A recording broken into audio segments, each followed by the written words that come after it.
involved in this situation. He took a pitch in the back. He got beamed for crying out loud. We used heart attack. Managers on a Major League Baseball team don't make decisions. Could have done without that. Credibility in this situation is worse than losing your job. Was it over when the Germans bombed Pearl Harbor? The castration of the Major League Baseball managers, we know it. Ask me about my... Any thought that New York Mets reliever Edwin Diaz should not pitch if he is 100% healthy is probably one of the silliest things that I've ever heard. And if you believe that he should not pitch because his team's not going so well, or the season's not going so well, imagine an executive in a business being out with an injury and then not returning this year because it's not a good fiscal year. I wouldn't be surprised to see a Braves-Rangers World Series this year. And if you think about it, it'd be very entertaining on many different fronts. From the Braves really having a chance to build a dynasty for the first time really in this decade, maybe take it away from the Astros. And then the Rangers, how they've been able to rebuild themselves in 2 years and kind of load up. Also, the Bruce Bochy element. I think Bruce Bochy, as the manager, a chance to win his 4th World Series championship. That would be ridiculously exciting. But the prolegamental point that I want to get into on today's Pass Ball show has to do with asserting accountability when it comes to the failures of a given team. Now, I'm baseball-centric, so I'm going to talk about it from a baseball standpoint. But you could also talk about football or basketball or hockey, because every one of those sports has teams that have very high expectations, and in some cases, shit the bed, spit the bit, however you want to word it, obviously not perform to the back of the sports card or the sports reference page of that given team of what they're expected to do over the course of a given season. But how do you assert the accountability? Is it you want to do it the way the fans do? Blame the manager, the coach, blame whoever put the team together. In the end, accountability has to be had for any team that is expected to do much better than they happen to be around a trading deadline or after it, as they're going through the home stretch of a given season. Teams getting ready to play some postseason ball, and the team that was supposed to is not doing so. And I thought the New York Mets hit it right on the head. Maybe not necessarily with the moves that they made. I think a lot of the future will tell you whether Gilbert, Clifford, Acuna, and I don't give them first names yet because they're not up to major league level yet. We just know them as prospects. But if they end up turning out to be good and be part of the future of what could be expected over a winning baseball team, then his deadline was great. But I think more importantly, from an accountability standpoint, it held the right people accountable. Because you have a manager, and Buck Showalter was the manager of the year in 2022. They thought that he brought such great things to the Mets, and where would the Mets be if Buck Showalter wasn't their manager? That was the theme of 2022. Now all of a sudden he forgot how to manage. Now all of a sudden he sucks. He doesn't know what the hell he's doing. Now, the right people that are held accountable are players on that team. The players that came in the offseason, the players that were there last year and are here this year. And the best way to hold them accountable is to drop yourself out of the race and say the hell with it. What you thought was going to be a big season, we know isn't because of your performance. You're the one to blame for it. It's your fault, players. And I thought the Mets did a great job of doing that. While, hey, they could have held on to Max Scherzer and Justin Verlander and maybe had better fortune in the month of August. The players that are there are held accountable. They look at themselves in the mirror and they realize that they're the reason why Max Scherzer and Justin Verlander are not on that team anymore. Max Scherzer and Justin Verlander on the other side may be thinking, roses are pretty nice looking at the moment. Things look very good and bloomy as they get ready to play postseason baseball. The Astros once again with Verlander, and the Rangers, the upstart Rangers with Max Scherzer as at the head of their starting rotation. But as they look back at their time in the Mets, they realize, hey, we had something to do with the reason why we were traded. Max Scherzer was traded partially because of some poor performances he had over the course of the 2023 season. Getting caught with the sticky shit. Verlander being out at the beginning of the season. The players that were on that team were the reason that they failed in 2023, and they are held accountable, and I'm happy to see that. Number two, when it comes to the big free agent that's out there, Shohei Ohtani, I figure there's going to be anywhere between about 10 and 12 legitimate suitors. Teams that really will think about digging deep into their wallets to pay what it costs to get Shohei Ohtani. And I think in the end, half of the teams, half of the 12 or 10 or whatever, will drop out after they realize the price is going to be more than even they could bargain for. What they believe is a lot of money is going to be nowhere near enough to land maybe the best baseball player that we've ever seen. The dude that can pitch, the dude that can hit. He's an MVP and Cy Young candidate each year as a potential 50 home run hitter, as a potential pitcher that could go out there, strike out 200 batters a season, and he is yet to hit the age of 30. Then I don't have to sell you on why.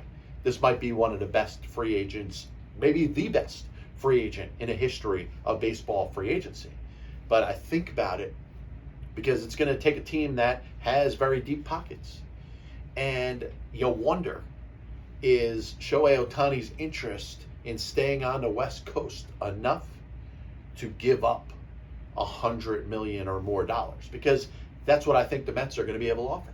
Steve Cohen, you're talking about maybe taking a step back in 2024, maybe, but he's looking to get younger. And you certainly get younger by bringing in the best player that the sport has seen within the last 10, 20, 30, 40, 50, maybe even ever. You go out there and you offer the most money. You offer over $500 million for the best pitcher and potentially the best hitter. And maybe you're there in the top four. Maybe the Yankees are giving a strong offer in 400s. They make an effort. Maybe the Red Sox jump in and say, hey, we're going to go over $400 million. Maybe the Colorado Rockies say, the hell with it. You know what? We want this player. We're going to do the best we can and maybe be up in a high 300 millions. And there's no teams on the West Coast for Ohtani to go to. And his agent gauges the Dodgers, engages the San Francisco Giants, and maybe the San Diego Padres to pony up something in the neighborhood of plus 400 million to get, like I said, the best free agent in the history of the sport.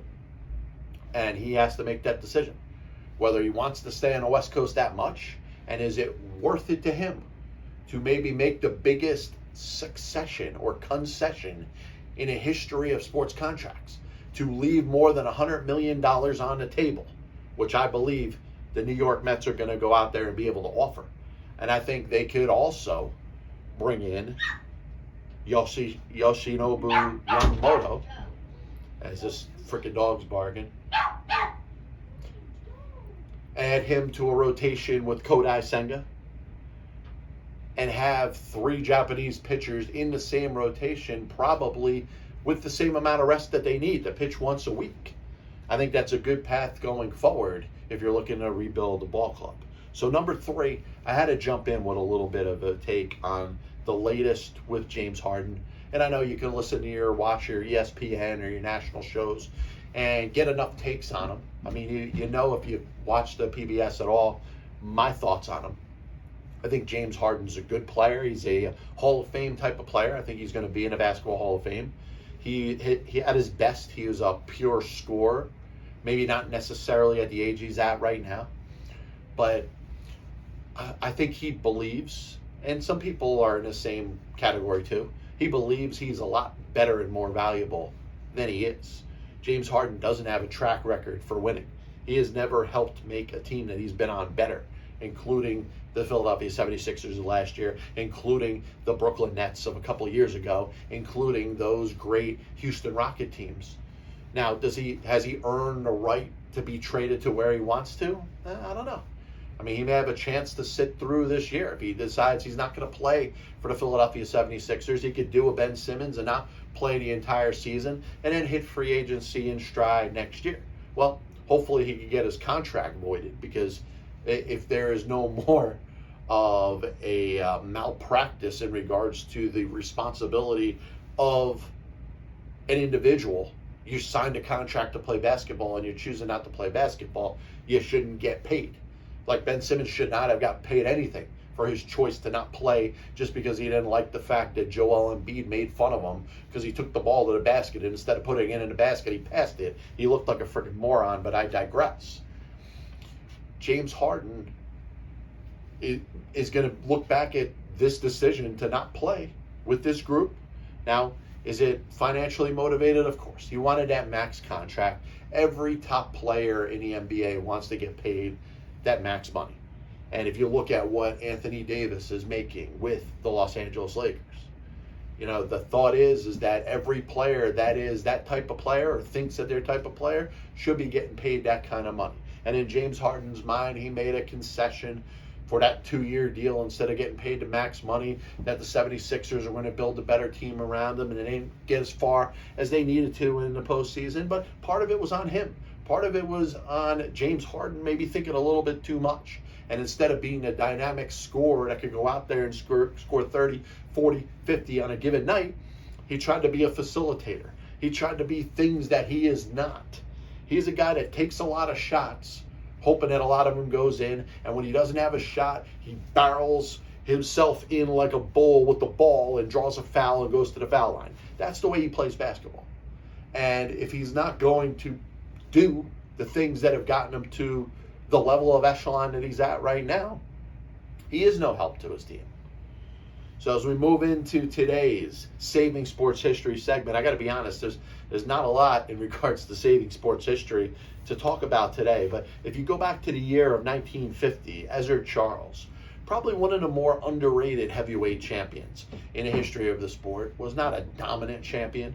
Certainly was not on the level of Ali or, Jack Dempsey or even Tyson or Holmes in their prime.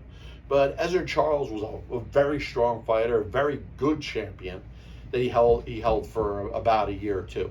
But he retained the title by beating Freddie Bashor on this day in 1950. 1989, Dave Dravecky making a miraculous comeback from cancer in his arm for the San Francisco Giants, and just his second appearance back had that terrible situation where his arm broke in the middle of his delivery. When they found that the cancer ended up coming back, the arm had to get amputated. Such a sad situation, and one of the sadder moments in baseball that we saw unfold before our eyes. That happened on this day in 1989. 2012, we had the 23rd perfect game in the history of Major League Baseball, one of whom I thought might be the last, and that was Felix Hernandez of the Seattle Mariners. 1-0 victory, by the way, which how hard has that got to be to throw a perfect game and to be all composed and be able to not only win the game, not only not give up any hits, but not give up any base runners with the backdrop of your team spotting you just one run. I think that's one of the things that doesn't get spoke about, how great of a perfect game Felix Hernandez was, as opposed to a lot of other ones. And like I said, I thought we'd never see another one. Domingo Germán, and I know he's out, probably not going to pitch again this season, citing some help and getting some help for his alcohol issues that he got. I wish him the best, and obviously a great performance for perfect game number 24. PGA Championships won on this day, August 15th. 1965, Dave Marr. 1993, Paul Azinger. 1999, Tiger Woods. 2004, Vijay Singh. 2005, Phil Mickelson. And 2010, Marvin Kamer. All won the PGA Championship on this day in sports history. Gene Upshaw, former NFL guard and the president of the NFLPA, was born on this day in 1945. Tom Kelly, great manager of the Minnesota Twins. I think he belongs in baseball's Hall of Fame. 2-time World Series champion, 1987, 1991. Born on this day in 1950. Eric Bieniemy is the offensive coordinator of now the Washington Commanders. Longtime assistant under Andy Reid, 2-time Super Bowl champion as a coach with the Kansas City Chiefs. We're going to see how good of an offensive coordinator he is. Now that he's not tied to Andy Reid, he's not tied to Patrick Mahomes anymore. So kind of a big risk that he took, maybe with a thought of taking that next step to be an NFL head coach if he succeeds in Washington with Sam Howell. He's certainly going to be an NFL head coach very soon, maybe as soon as next year. 1970, Chris Bird, a two-time heavyweight champion. Back in 2000, he held the WBO championship, and 2002, the IBF championship. And I know there were a little bit of an issue, contention in regard to who the real champion was at that time, but a two-time heavyweight champion deserves some credit on this show. Chris Bird was born on this day in 1970. 2022, last year, just a year ago, we lost one of the better college basketball head coaches in the history of the sport. Pete Carril passed away, 13-time Ivy League champion as the head coach of the Princeton Tigers. So this is the Passball Show, brought to you by JohnPLA.com, by St. Aloysius Church in Jackson, New Jersey, by Two Ways, One Passion Food Truck located in Scranton, Pennsylvania. If you're interested in hearing me flap my yap mouth, you could listen to me on Spotify, Apple Music, Amazon Music, videos on YouTube. YouTube Shorts coming pretty soon. We're going to keep on the 1 minute, some contentious points in the world of sports, some top 10 list, and then maybe if this works out, we'll get into some of my personal feelings. God bless you, and as always, I'll see you on the other side. Chris Bryant was on the Chicago Cubs roster opening day. I have many leather-bound books. My apartment smells of rich mahogany. Why don't you give it all or a majority of it to the team that wins the friggin' World Series? I was going to listen to that, but then I just carried on living my life. Now they've come out as the biggest Major League Baseball manager apologist. That'll only make someone work just hard enough not to get fired. Because hitters are going out there saying, I'm either going to hit a home run or I'm going to strike out. And if I don't get a pitch that I feel like I could drive out of the park, I'm not even supposed to be here today. especially you prospect hoarders and hoarders, are going to get a little pissed off at me when I say this. I'm a dude playing a dude disguised as another dude. There are only two managers in baseball's Hall of Fame who have losing records. One of them is the iconic Connie Mack, who you could say, in spite of winning 5 World Series championships as a manager, could be in as much as a pioneer.